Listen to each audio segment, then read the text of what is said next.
देखिए सवाल है 3x माइनस वाई के बराबर है 5 और 8 में x की घात के बटे में 2 में y की घात का मान ज्ञात करना है। इसका मान ज्ञात करना है तो देखिए समीकरण दिया है 3x माइनस वाई। अगर यहाँ से हम y का मान निकाल लें, y को उस तरफ ला के और 5 को इस तरफ ला के अगर y का मान निकाल लें और y का मान इसमें रख दें तो देखते हैं आगे क्या होता है।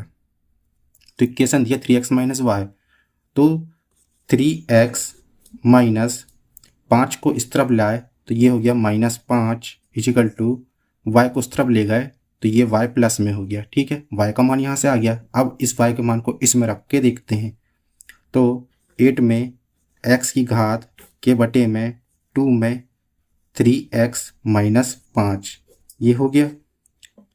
अब यहाँ से हमें देखना है 2 में 3x माइनस 5 की घात दिख रही है, तो क्या हमने एक ऐसा सूत्र नहीं पढ़ा है कहीं घातांक और सहकरणी में, अगर a पे m की घात हो और a पे n की घात हो तो ये a में m माइनस n ये होते हैं।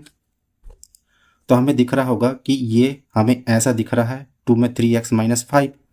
अगर बेस a बराबर 2 है, 3x m है और 5 n है, तो क्या हम इसको ऐसा लिख सकते हैं? इसको ऐसा लिख सकते हैं। तो हम लिखते हैं 8 में x की घात के बटे में 2 में हमें 2 मतलब a है तो 2 में 3x की घात ले m और इसके बटे में n दिया है, मतलब 2 बेस है, n हमारा 5 है तो 2 में 5 की घात। अब इसको आगे सॉल्व करना है तो सबसे पहले लिखेंगे 8 पे x की घात। अब यहाँ पे देखिए ये एक p बटे q के रूप में है, लेकिन इसका नीचे कोई नहीं है, तो क्या इसके नीचे हम 1 मान सकते हैं? मान लेते हैं, आपको समझाने के लिए कर रहे हैं, नहीं तो यहाँ से डायरेक्ट ये 2 में 5 की घात ऊपर चल जाता है क्योंकि ये इसके नीचे दिया है। तो इंटू करेंगे, जब इसके नीचे कोई नहीं है तो यहाँ पे हम मान लेंगे 1, तो 8 में x की घात बटे 1 हो जाएगा और ये 2 मैंने 5 ऊपर जाएगा, 2 में 5 की घात से ऊपर चल जाएगा डायरेक्ट और नीचे बचेगा 2 में।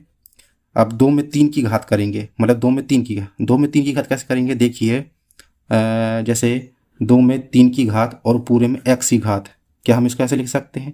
अगर हम जब ये घात में घात दी है तो ये घातें आपस में गुणा हो जाती हैं। अगर हम इसको सॉल्व करेंगे तो 2 में 3x की घात हो जाएगा।